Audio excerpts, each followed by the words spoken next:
पिठापूरहून श्रीपाद श्रीवल्लभांचे दर्शन घेऊन घरी परतल्यावर भक्तांना येणारे अंगावर काटा आणणारे अनुभव आणि दैवी संकेत.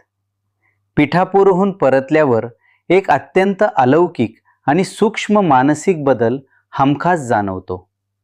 प्रवासातून घरी आल्यावरही कानात दिगंबरा दिगंबरा, श्रीपाद वल्लभ दिगंबरा आणि श्रीपाद राजमम शरणम प्रपद्ये हा गजर घुमत राहतो. हा नाद केवळ कानांना ऐकू येत नाही, तर तो श्वासात आणि हृदयाच्या ठोक्यात भिनल्यासारखा वाटतो.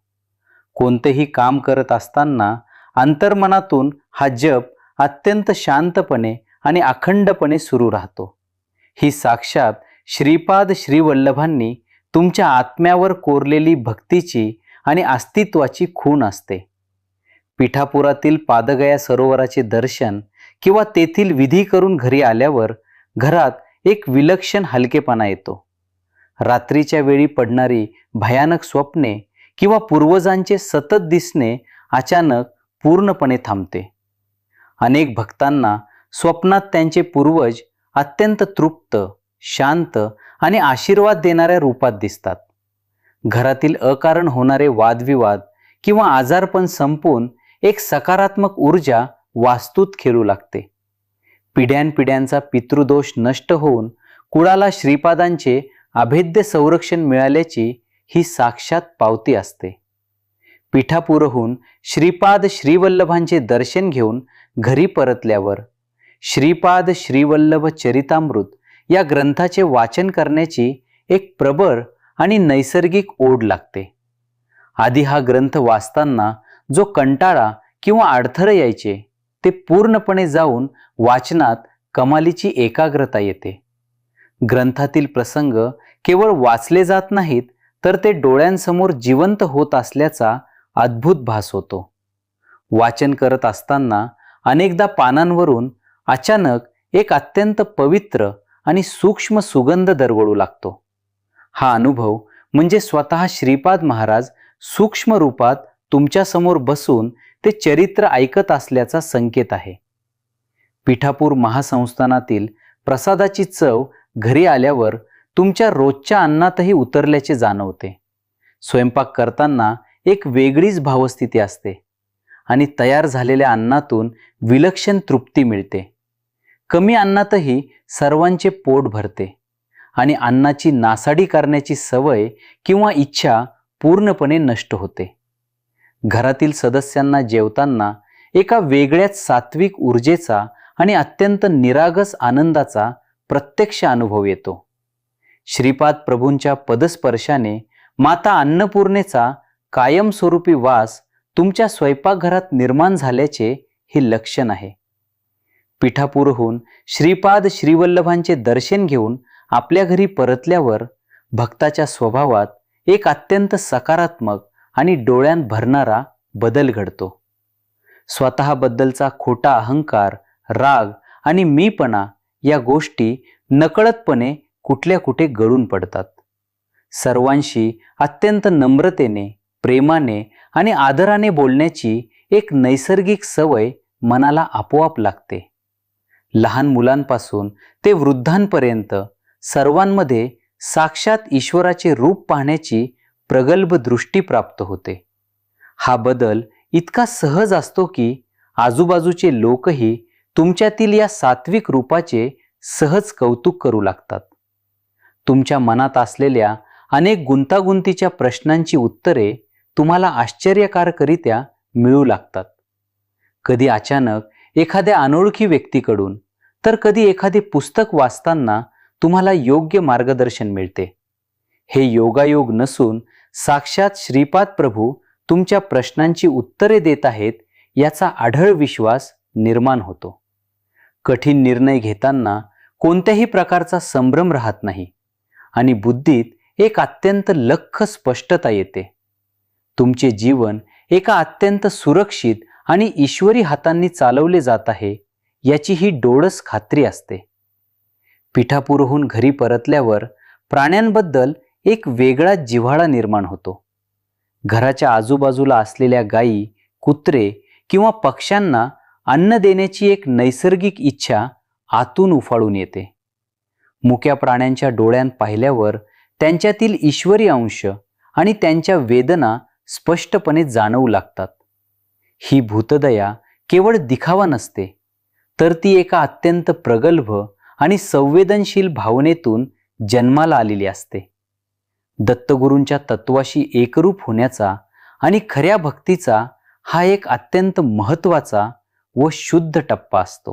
पिठापूरहून श्रीपाद श्रीवल्लभांचं दर्शन घेऊन घरी परतल्यावर आजूबाजूला असलेल्या कोणत्याही औदुंबर वृक्षाकडे मन अत्यंत ओढीने खेचले जाते. त्या वृक्षाचं दर्शन घेताना किंवा त्याच्या सावलीत उभे राहताना पिठापूरच्या ऊर्जेची हुबेहूब प्रचिती येते. औदुंबराच्या पानांवरून हात फिरवताना साक्षात श्रीपाद प्रभूंचा मायेचा स्पर्श लाभल्यासारखे वाटू लागते. तिथे बसून नामस्मरण करताना मन अत्यंत वेगाने आणि कोणत्याही प्रयत्नाविना एकाग्र होऊन ध्यानात जाते. कल्पवृक्ष असलेल्या या औदुंबराच्या माध्यमातून श्रीपाद प्रभू तुमच्याशी कायम जोडलेले राहतात, हा तोच अनुभव आहे. पिठापूरहून श्रीपाद श्रीवल्लभांचं दर्शन घेऊन घरी परतल्यावर काम करण्याची उमेद वाढते, पण त्यातून मिळणाऱ्या फळाबद्दलची अकारण आसक्ती अचानक संपते. जे मिळेल तो स्वामींचा प्रसाद ही अत्यंत उच्च दर्जाची निस्संग आणि तटस्थ वृत्ती मनात निर्माण होते. यशाने हुरळून जाणे आणि अपयशाने खचून जाणे या दोन्ही गोष्टींवर मन नैसर्गिकरित्या आपला विजय मिळवते. कठोर मेहनत करूनही फळाची चिंता न करण्याची हीच ती श्रीकृष्णाने सांगितलेली निष्काम कर्मयोगाची अवस्था असते. यामुळे रोजच्या धकाधकीच्या आणि तणावाच्या जीवनातही भक्त आतून अत्यंत शांत आणि हसतमुख राहतो. घरातील कोणी आजारी पडल्यास किंवा जुने आजार बळावल्यास आता पूर्वीसारखी अनामिक भीती वाटत नाही. पिठापूरवरून आणलेले तीर्थ किंवा प्रसाद दिल्यावर त्या व्यक्तीच्या प्रकृतीत आश्चर्यकारकरित्या सुधारणा होते. औषधोपचारांना अत्यंत सकारात्मक आणि जलद प्रतिसाद मिळू लागतो, ज्यामुळे आजारातील शारीरिक वेदना कमी होतात. अशक्य वाटणारे आणि डॉक्टरांनाही न उलगडणारे आजार श्रीपादांच्या कृपेने हळूहळू आणि कायमचे नाहीसे होऊ लागतात. ही प्रचिती वैद्यकीय शास्त्राच्या पलीकडची असून ती साक्षात धन्वंतरी रूपातील श्रीपादांची प्रत्यक्ष संजीवनी असते. पिठापूरहून घरी परतल्यावर ज्या लोकांनी भूतकाळात तुम्हाला त्रास दिला किंवा तुमचा अपमान केला, त्यांच्याबद्दलचा राग अचानक निघून जातो. त्यांच्याबद्दल सूड घेण्याची किंवा वाईट चिंतण्याची भावना जाऊन मनात केवळ अत्यंत शुद्ध अशी क्षमाशीलता उरते. जे घडले ते माझ्याच पूर्वकर्माचं फळ होते हा विचार मनाला अत्यंत विशाल आणि जुन्या ओझ्यातून मुक्त बनवतो. यामुळे सर्व जुने मानसिक ताणतणाव संपतात आणि हृदयातील अडकलेली सर्व नकारात्मक ऊर्जा मोकळी होते. मनाची ही स्वच्छता आणि क्षमाभाव हे साक्षात श्रीपाद श्रीवल्लभांच्या अवताराचे मुख्य उद्दिष्ट आणि प्रसादी आहे. पिठापूरच्या कुक्कुटेश्वर शिव आणि पुरुहुतिका देवीच्या दर्शनाची अफाट ऊर्जा घराच्या वास्तूत प्रवाहित होते.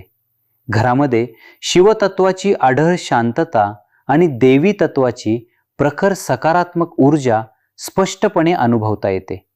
यामुळे घरातील ईशान्य कोपऱ्यात किंवा देवघरात बसून ध्यान किंवा पूजा करताना मन अत्यंत वेगाने स्थिर होते. वास्तूतील सर्व अदृश्य आणि त्रासदायक दोष या संयुक्त ऊर्जेच्या प्रभावाने कायमचे निष्प्रभ आणि शांत ठरतात. घर हे केवळ राहण्याचं ठिकाण न राहता ते एका अत्यंत पवित्र आणि जागृत शक्तिपीठामध्ये नकळत रूपांतरित होते. पिठापूरहून घरी परतल्यावर आर्थिक स्थिती कशीही असली तरी घरात अचानक एक अभूतपूर्व स्थैर्य आणि कधीही न आटणारी बरकत जाणवू लागते. अडचणीच्या वेळी कुठून तरी बरोबर पैशांची तजवीज होते आणि कोणतंही महत्त्वाचं काम पैशांअभावी कधीही अडत नाही. कष्टाच्या पैशाला योग्य दिशा मिळते आणि कुटुंबातील अनावश्यक खर्च किंवा पैशांची गळती आश्चर्यकारकरित्या थांबते. कर्जाचं ओझं किंवा पैशांची चिंता भक्ताची झोप उडवू शकत नाही, कारण त्याला श्रीपादांच्या आधाराची ठाम खात्री असते. ही अत्यंत व्यावहारिक पातळीवरील प्रचिती आहे, जी माणसाला संसारात राहूनही पूर्णपणे निर्धास्त जीवन जगायला शिकवते. पिठापूरवरून घरी आल्यानंतर जाणवणारी मोठी आणि अंतिम प्रचिती म्हणजे श्रीपाद प्रभू केवळ पिठापूरमध्ये नाहीत हे लख्खपणे आणि आतून समजते. ते माझ्या आत, माझ्या प्रत्येक श्वासात आणि माझ्या प्रत्येक कृतीत वसलेले आहेत, ही अद्वैत जाणीव प्राप्त होते. या अवस्थेमध्ये देवाला शोधण्यासाठी बाहेर भटकण्याची गरज पूर्णपणे संपून जाते आणि मन स्वतःमध्येच रमून जाते. सुख असो वा दुःख, प्रत्येक परिस्थितीत एक अढळ आणि अखंड ब्रह्मानंद आतून अत्यंत शांतपणे जाणवत राहतो. हीच पिठापूर यात्रेची सर्वोच्च फलश्रुती आहे, जिथे भक्त आणि भगवान यांच्यातील सर्व दृश्य अदृश्य भेद कायमचे पुसले जातात. व्हिडिओ आवडल्यास चॅनल नक्कीच सबस्क्राईब करा. श्रीपाद राजम शरणम प्रपद्ये. श्री गुरुदेव दत्त. श्री स्वामी समर्थ. धन्यवाद.